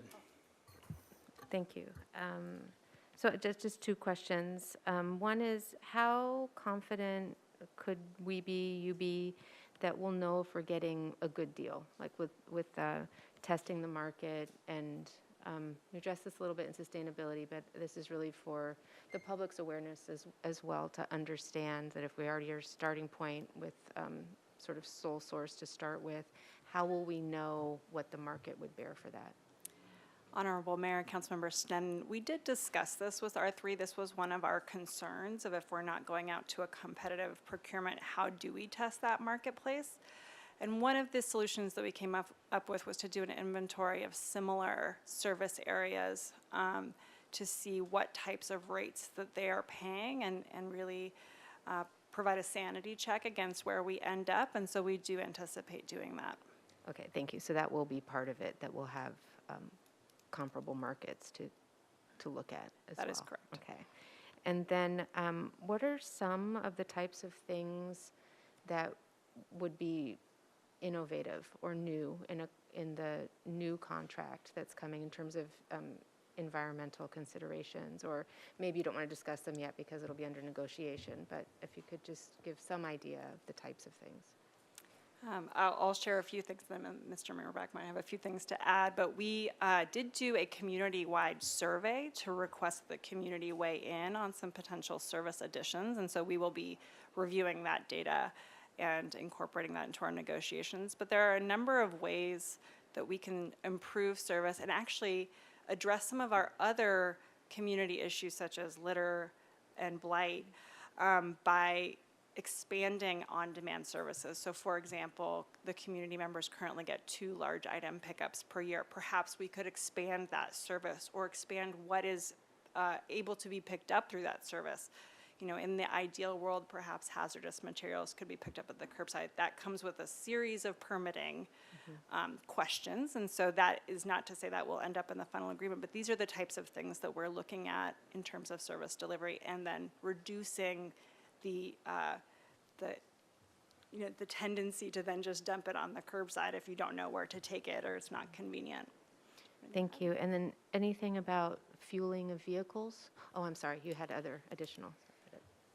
I was just, Honorable Mayor, Councilmember Stanton, I was going to add that with improved reporting, we'll have better data management tools in order to direct needs to specific areas of the community that need it. We'll have more opportunities to have a clearer picture of what demands the community has. And that's part of the transparency that would be written in as well. That's correct. And then fueling of vehicles, is that something? And in terms of fueling, it's actually a very good time. Most or all of Marburg's current fleet is over 10 years, and so it will be time per the contract for them to start replacing those vehicles and have an implementation plan in place. And we are exploring whether we could pilot electrified vehicles. It's pretty new technology still, so we wouldn't necessarily want to say all of your vehicles need to be electric, but it could be a nice test bed for the new technologies. Thank you. And then just one more question to confirm that you'll be, if we go this route, you would be writing sort of the dream contract, independent of who it would be signed with, and then the meetings would be with Marburg to see if that is a partnership that would continue to work with the new framework, and then we would move forward from there. Honorable Mayor, Councilmember Stanton, that is correct. So we will start from the city's perspective, and then negotiations will proceed from there. And I did want to point out the foundational recommendations that Mr. Murbach discussed today are sort of the non-negotiables, right? They're the things that have to go into the new contract, and then we have a wish list beyond that we would add in. Thank you. Mr. Friedman. Thank you. Just one question I wanted to, for the public more, is the county and Goleta also have their separate contracts, and can you just clarify if they have entered into new contracts with Marburg? My understanding is that the county and Goleta both have relatively new contracts with Marburg that will continue for some time. Thank you. All right, very good. If there are no further questions, we'll move into public comment. So we'll start out with Bruce Giffen. Have 3 minutes at the podium.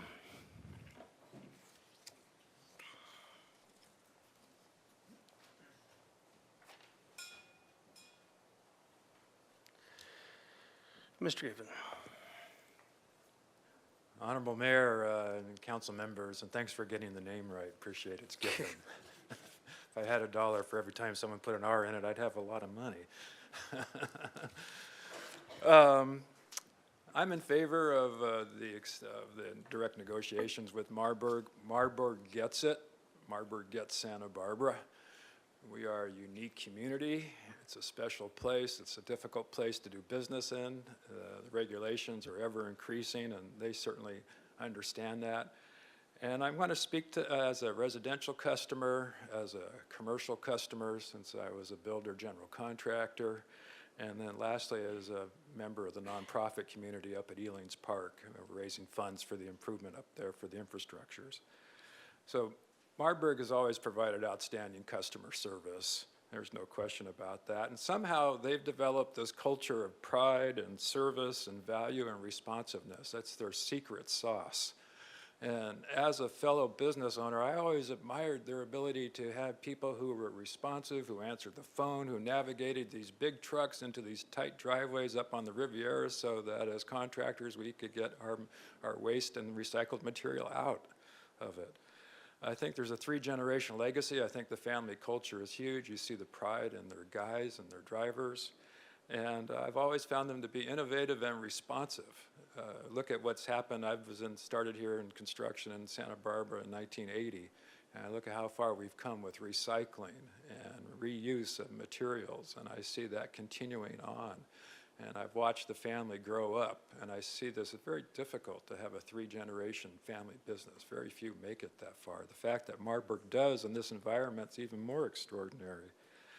And lastly, I want to say that they've made great investments in the community, in the nonprofit sector. I can speak personally that up at Elings Park, they made a $50,000 gift so we could do an accessible walkway from the Capello soft ground parking lot, Castagnola parking lot up to the Capello playground.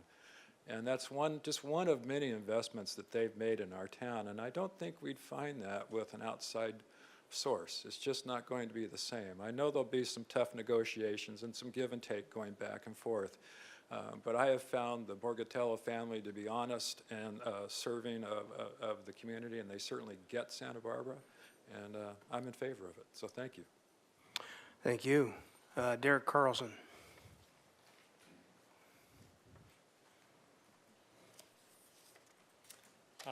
Good afternoon, Mayor Rouse, members of the council. I'm Derek Carlson with Marburg Industries, and I too believe that Marburg is uniquely situated to fulfill the City of Santa Barbara's goals with the new waste management contract, specifically the environmental goals pertaining to recycling and diversion and greenhouse gas reduction, coupled with the legendary customer service that Marburg Industries is known for.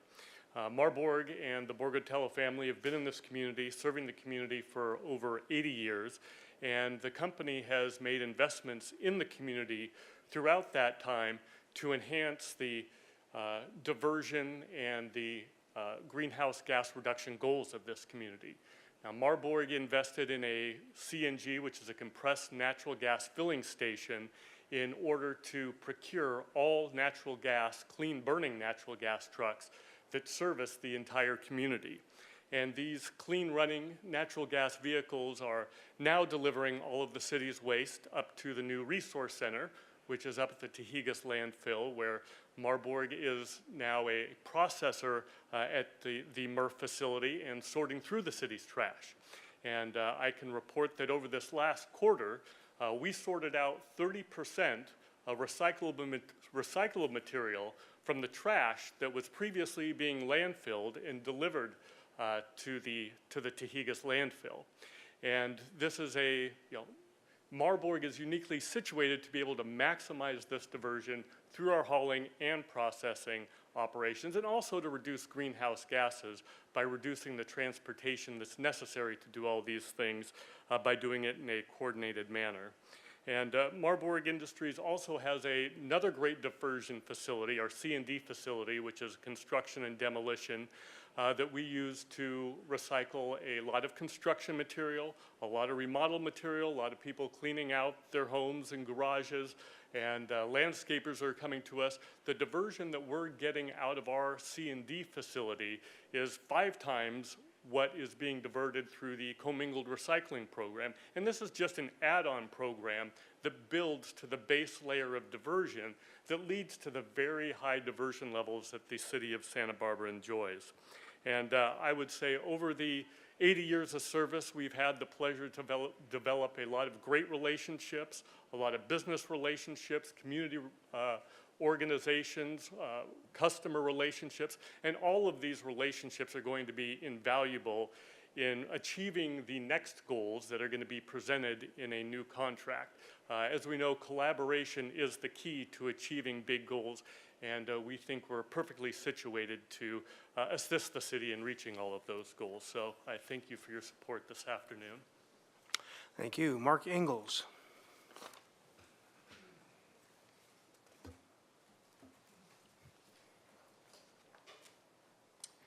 Honorable Mayor and council members, my name is Mark Ingalls. Thank you for the opportunity to speak before you today. I'm here to urge you to support staff's recommendation and negotiate a reasonable contract extension for trash and recycling with the current franchise hauler, Marburg Industries. I'm a third-generation Santa Barbara resident. The company I work with in Goleta is one of Marburg's largest commercial trash and recycling accounts. I've had the opportunity to have a working relationship with Marburg for over 25 years. And consider Marburg to be one of the best-run companies I've worked with in my career. Marburg Industries is a shining example of good corporate citizenship. Marburg and the Borgatello family's commitment to supporting and giving back to the communities they serve cannot be understated. We should consider ourselves fortunate to have a locally owned business supplying such a critical service for our community. Under its current contract, Marburg has proven its ability to provide exceptional service and contract compliance. Marburg has and continues to be an industry leader in solid waste diversion and recycling. Marburg's reputation for optimizing new technologies and other industry innovations, along with collaboration with our neighboring municipalities in Santa Barbara County, has enabled tremendous success in not just meeting but exceeding aggressive and stringent solid waste and recycling state mandates. In addition, their efforts through collaboration have helped to extend our South Coast landfill's service life by several decades. I believe Marburg's qualifications, capital investment of millions of dollars in their excellent service and contract compliance record, and commitment to their community should entitle them to the opportunity to negotiate in good faith a reasonable contract extension.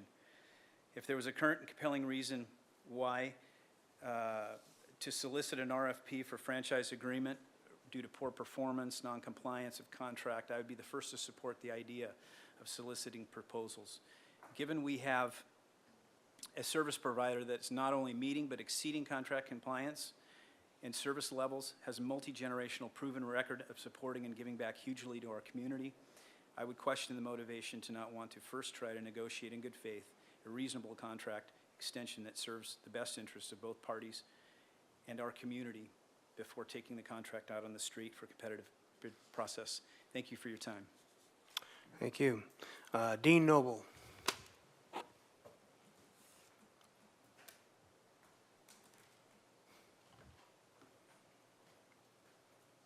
Twice in one day. Thank you, Mr. Mayor and council members.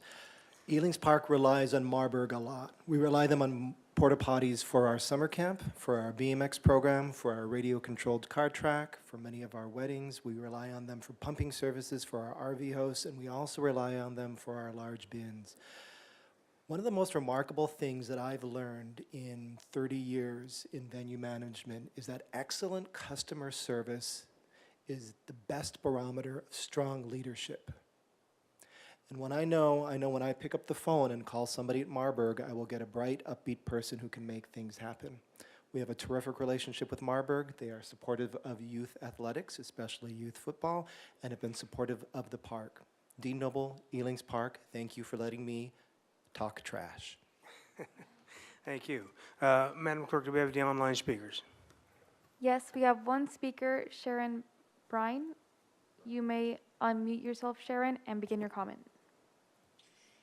Thank you, Mayor and City Council. This is Sharon Byrne, and I just wanted to express also my support for renewing your contract with Marburg, and I'm coming at it from the direction of nonprofits. Over the last, I would say, 12 years of my career in nonprofit neighborhood organizing, I cannot tell you how many times I have leaned on Marburg and how many times they have been there. Without them, some of the things we have tried to do, including huge neighborhood cleanups, just would not have been possible. And I want to say, too, that the family connection, you know, local business, family, strong family, it is actually quite important. It's a bit of a misnomer and a capitalist myth, I guess you could say, that, you know, businesses do business and it's not really about relationships. No, it's really all about the relationships. And I would say that they have been exceptionally generous and supportive of this community. And I count them as a really, really strong partner in all the work that I've been able to do in Santa Barbara. So I just want to affirm my support for the continuance of their contract. Negotiate away as you must, but please keep in mind they've been extremely responsive to community needs, and that is something that is exceptional and uniquely Santa Barbara. Thank you. Thank you. Any more public speakers online? There is one more speaker, Harry Rabin. You may unmute yourself and begin your comment. Yes, can you hear me? Yes, we can. Okay, yeah, good afternoon, Honorable Mayor and Council members. Again, my name is Harry Rabin. I'm here today representing Heal the Ocean, a nonprofit, and to encourage the city to continue negotiations with Marburg. Marburg is and continues to be a key partner of Heal the Ocean. They are an enabler, and this is evident in the success of working together with them on the cleanup of homeless encampments, derelict boat wrecks along our shores, and in jump-starting a styrofoam recycle program, a first for a city of our size. This is a company with a conscience, and they care about community and our environment. You know, their quick and efficient responses prevented damage to our riverbeds, creeks, and ocean. I emphasize this because now more than ever, our environment is under attack on multiple fronts, including those I have mentioned. This very morning, I was down below the cemetery, the Clark Estate, cleaning up 6 homeless camps. This was a last minute thing because we had high surf coming in and high tide, and miraculously they showed up with a workforce and containers, and we were able to keep that debris from going into the surf, into the ocean, which is quite a big problem here the last 3-4 years. Their response to severe environmental issues caused by situations such as these has been nothing short of phenomenal. Phenomenal. Brian Borgatello, unbelievable, shows up with a shovel in his hand. He's the president of the company. They really have a passion to help our community.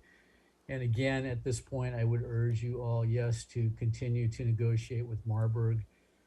My father always said to me, if it ain't broken, don't fix it. That's it. All right, thank you very much. Madam Clerk, are there further speakers online? Yes, there is one more. Hillary Hazer, you may unmute yourself and begin your comment.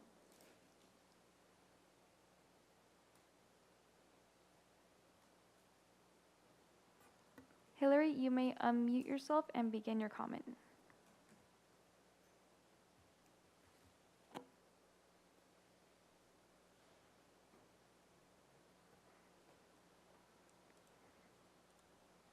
Hillary, we cannot hear you.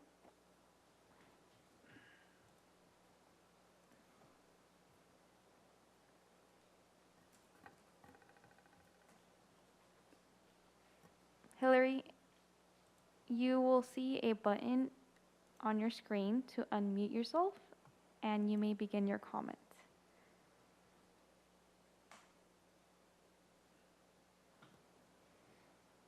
Unfortunately, Hillary, we cannot hear you. Mr. Mayor, do you suggest? Was that Hillary Hauser? Yeah. Okay, well, she's with Harry Rabin and Heal the Ocean, so I've got a pretty strong idea what she was going to say. It would be pretty much the same, so. And she's also technologically challenged. Sorry, Hillary. Any further speakers?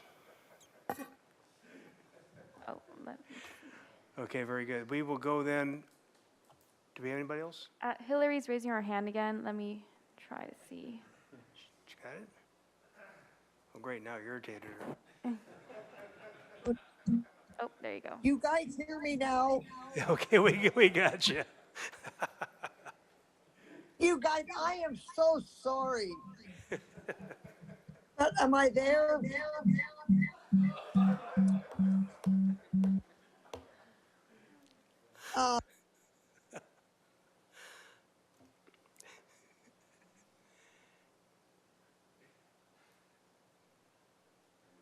Get to heal the internet. Hey, am I on now? Yes, you are. You guys, I am so sorry. I'm so technologically retarded. Mayor and council people, thank you for hearing me. I sent in a letter about Heal the Ocean's work with Marburg. It is more than a trash company. It's part of the community. We, Heal the Ocean, could not do what we do without a willing partner like Marburg. It's not just a trash contract. We understand that 4 million is a lot of money, and there's going to be a lot of competition, and there's got to be a competition. But it's like trying to replace the priest in the mission. The Marburg family is so part of Santa Barbara, and Marburg has enabled Heal the Ocean to get boats off the beach, get styrofoam out of the landfill, to do a lot of things that a regular trash hauler would not do. So please extend their contract. I think that maybe Councilman Mike the idea of extending it 2 years and then, anyway, thank you for putting up with my technical horribleness. And please, let's just keep on with Marburg. They're part of Santa Barbara's community. Thank you. All right, very good. We'll go back to council now. That's it for public speakers, right? Okay. Mr. Friedman. Thank you, Mr. Mayor. First, I want to thank our staff. They put together an excellent summary of the pros and cons of sole source negotiation, and we looked at that at sustainability, and we're able to make an have an informed discussion that really looked at the differences of it, and we came up with a recommendation that's before us today. So I appreciate the opportunity to go through all that. And I also want to thank Marburg, who's been an excellent partner for our entire community for 80 plus years, including recently with all the changing regulations in solid waste hauling and all the programming and just really knowing our community. So for me, you're an excellent partner, and not only because you know the community, but also because of those changing landscapes in the regulatory environment and our solid waste system. And we're very fortunate to have you there. And you are a local company and you have local jobs, and it's very important that we support that, especially when a company is high performing and provides an excellent customer service. And so we now have the new materials recovery facility, and you've been there from the start on that. And we're in partnership with that with the county and Goleta, the three main entities that are using that. And as we heard today, the county and Goleta have moved forward with new agreements with you. And so there is a benefit to having all of us on the same page and also using the same system of coordination for that facility. And so I'm supportive of moving forward today with the option for the sole source negotiation as outlined with our staff. I think it makes sense to give our Marburg the opportunity to meet the requirements and the asks of our professional staff that have really looked at this and have come up with what we need in terms of the regulations, but also in terms of programming and other things that we want for our local community, and to work with Marburg over the time to accomplish that. And if for some reason that didn't, but as we heard today, we're pretty confident that that would take place. We do have the option to go back and open it up for competitive bid. But I think that the proposal outlined today really is supportive of moving forward with Marburg, but also with the community as a whole in terms of the level of service that they've been able to get from our current operator and meet the needs that our staff is wanting to move forward. So I'm happy to move forward with recommendation A, B, and C today at the appropriate time. Thank you. Mr. Jordan. Thank you, Mr. Mayor. I echo everything Councilmember Friedman just said, and thank you so much for using the word partner 3 or 4 times. I'm committed to making sure that we support and continue to do business with a local partner rather than not. And I think Marburg has shown that in the past with their local presence, their local nonprofit presence, their willingness and both willingness and ability to step up when we need a pilot program done for anything that's even outside the scope of their existing contract. I appreciate and am thankful for staff for the nuance of let's put a 8-month thing on there, and also highly appreciative of your enthusiasm that the 8 months will be sufficient. So I will too support that option. Thank you, Mr. Mayor. Ms. Sneddon. Thank you, Mayor Rouse. So I often support sole source negotiations, especially with long-term partners.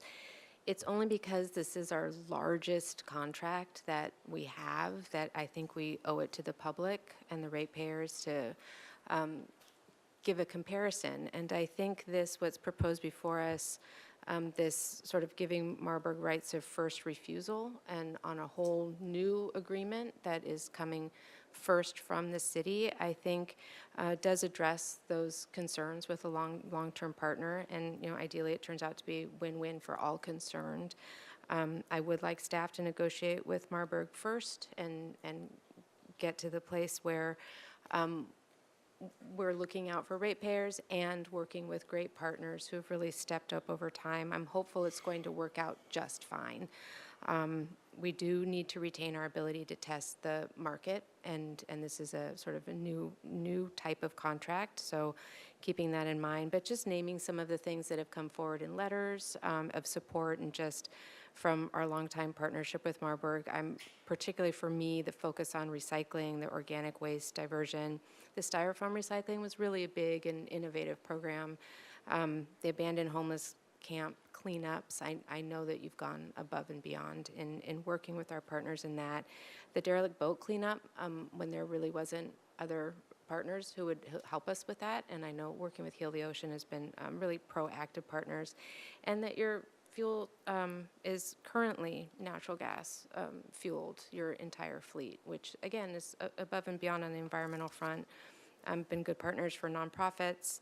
And it's not very often that you hear environmental groups, multiple, come forward and give praise for waste management. I mean, this is in this world, it's often you're hearing from the environmental groups on the other side of that. So in much appreciation for the work done so far, and let's just make a good deal. I'm hoping that the city can put forward innovative ideas for our new contract, and that I'm hopeful that Marburg will be able to meet those challenges and come up with a strong contract. So happy to support this moving forward. Ms. Harmon. Thank you, Mr. Mayor. I'll be brief as well. I will also be supporting moving forward with single source negotiation. I echo all of the appreciation both to our staff and to Marburg that my colleagues have articulated here today. And I just want to say, I've said this a few times, but I think it's important to go on the record about why I support sole source in this case in particular. As Councilmember Snedden said, generally I am a fan or prefer the competitive process for a whole host of reasons. But I think in this case to do otherwise would really be ignoring the huge opportunity cost of doing so. To work with Marburg in direct negotiations is really to allow us to build on the incredible work that's been done. There are so many synergies throughout the county with different jurisdictions, with different programs and processes we are looking to put in place or already have in place in our city, not to mention the fact that our neighbors are already working with Marburg, already being serviced by them, and to go in a different direction would be a shift and a huge complication in the lives of our neighbors that I think can't be undervalued. So the way that this has been set up gives me confidence that we will get a good deal for the city of Santa Barbara. We have the guardrails in place, and this allows us really to move forward in good faith and to work with a partner we know has been dedicated to our community for generations. So really looking forward to see what comes out of this, and my appreciation to everyone for coming to the table and really trying to get to a point where everyone feels comfortable with moving forward, and I think that's where we are today. So looking forward to voting yes. Mr. Gutierrez. Thank you, Mr. Mayor. I'll also be voting yes, but I just have a couple suggestions. I already kind of made them, but I just want to say it on the dais. If, in order to communicate better with the public and ratepayers, if you could add QR codes to your dumpsters and trash cans and whatever else, so that people can access you as an organization faster and easier. In my particular district, and I know other parts, if there could be a little more increase in patrols for pickup of illegal dumping, that'd be much appreciated. And also more Spanish outreach to the Spanish community members would be much appreciated as well. And then just as a side note, I just kind of wanted to address this, that one of the callers used a word that is, I don't appreciate. I know it was unintentional, but you're speaking on public record and you're representing organizations that's well respected. So just be a little more mindful about what you say. So that's all I wanted to say. Thank you. All right, very good. Well, as far as I'm concerned, Marburg is not an unknown to me, both as a residential and a commercial customer. And when I had my construction project going on at my business, I was amazed at how cheerful somebody would greet me in the morning when he was pumping out the porta potties from the night before. So it's quite an internal culture you have there. That's fabulous. Marburg also has a lot of ancillary things besides just waste hauling, the C&D facility, ABOP, green waste, wet waste, fog, recycling, all these things. And these are factors that are changing as we speak. We talked about some of these assembly bills and things that come down the pike about every 5 minutes about what we're going to do. And of course, Tahigas has a lifespan, and it's really critical that we have somebody that we understand, somebody that we trust, and somebody that we know as we approach some of these problems, because they're going to be complex. They're going to take a partnership. And this is something that I have a lot of a personal faith in this company. But we also have a consultant auditor right now that's working on this contract with staff. And we will get the right answers, and we will get the transparency that I think is what, certainly what our constituents deserve. But I think I have faith in both the company and in staff to get this done and get it done right and have a good product going forward. With that, I would entertain a motion from anyone who's moving. So move the staff recommendation A, B, and C. Moved by Friedman. Second by Harmon. Did we get the entire thing that you need to move? Yeah, A, B, and C, correct? We got the head nod from the city attorney. Very good. Madam Clerk, would you call the roll, please? Mayor Pro Tem Harmon, Yes. Councilmember Oscar Gutierrez, Aye. Councilmember Jordan, Yes. Councilmember Alejandra Gutierrez, Yes. Councilmember Friedman, Yes. Councilmember Sneddon, Yes. Mayor Rouse. Aye. Very good. Passes unanimously. Thank you all very much. Thank you, staff. Thank you, Marburg Industries. Okay, with that, we'll go to council communications. And up first is Ms. Sneddon. Thank you, Mayor Rouse. I attended Revere Association meeting, just talking about issues there. I had a fantastic tour of the airport with Brian DeMore and Sarah Iza, and just seeing sort of what's happening out there right now. Attended a fireworks show on 4th of July, which was fabulous, and participated in the Montecito 4th of July parade with some other of our partners. We had our State Street interim operations meeting and walkabout tour of State Street, and looking in particular at stormwater management and ADA compliance and working on plans for that. I attended Montecito Association meeting, particularly on fire insurance, and this is a growing problem, particularly in the hillsides of loss of fire insurance, so working on ways to get that for our community. And the fun side, attended Dirty Dancing at the courthouse, which was so much fun, the outdoor movies, and a really lively audience. There's a great mineral show at the Natural History Museum, very rare minerals there. We had our first Housing Crisis Task Force meeting. And the last, I'd like to wish a very happy birthday to my daughter, who's 23 today. Happy birthday, Cameron. Very good. Thank you. Mr. Gutierrez. Thank you, Mr. Mayor. Yeah, I just wanted to comment on the fact that we had our first Community Housing Crisis Task Force. Am I allowed to kind of go over some stuff, or should I not? I am? Okay. Did you want to say something? So, yeah, we went over issues like the voucher program, rent stabilization, a rent registry, incentives for developers, property owners, mom and pop owners, incentives for tenants, meeting with consultants and experts in housing, data research, and also living wage ordinance, for a new living wage ordinance for the community. So those are issues that we're going to be researching and things that we're going to be doing, and at some point bringing back to council for consideration. So that's just kind of an update on how that meeting went. And then other than that, I also want to wish a happy birthday to my girlfriend, Jordy Scully. So yeah, thank you very much. All right, well, we had a little break, so we had a couple things going on. We had a Sister City celebration with Puerto Vallarta to celebrate our 50-year relationship. Mr. Gutierrez attended with me, and we had a whole crew of folks here for a signing and a reaffirmation, and we went down to the Cabrillo Arts Center and had a luncheon with them, ironically serving them Mexican food, which I'm not sure why we thought that was a great idea, but that's what we did. And then after that, I met with a group of folks over on the east side to discuss what their issues are with security and why we're paying attention to State Street and nothing else in town right now, and they're absolutely correct. So we're going to meet there on the 21st, which is Thursday, and some of our police force are going to be with us, and we're going to go and we're going to walk the community on that day. And then best of all, first of all, we celebrated the coming of professional soccer, and they announced we had an event up on the rooftop at Moxie. And I showed my absolute ignorance of the sport by trying to speak publicly for more than 5 minutes, and that didn't work out that well. But if you ever watch Ted Lasso, you'd understand what I was going through up there.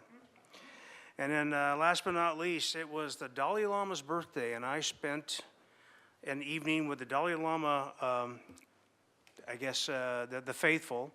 There's quite a few of them actually at the Unity Church, and we had a big birthday celebration, apparently simultaneously all over the planet to celebrate his birthday, and we did a lot of bowing, a lot of silk scarves over the top, and festive dancing, and I cut the Dalai Lama's birthday cake, probably the peak of my career. And with that, if there's nothing else, we will stand adjourned. Thank you.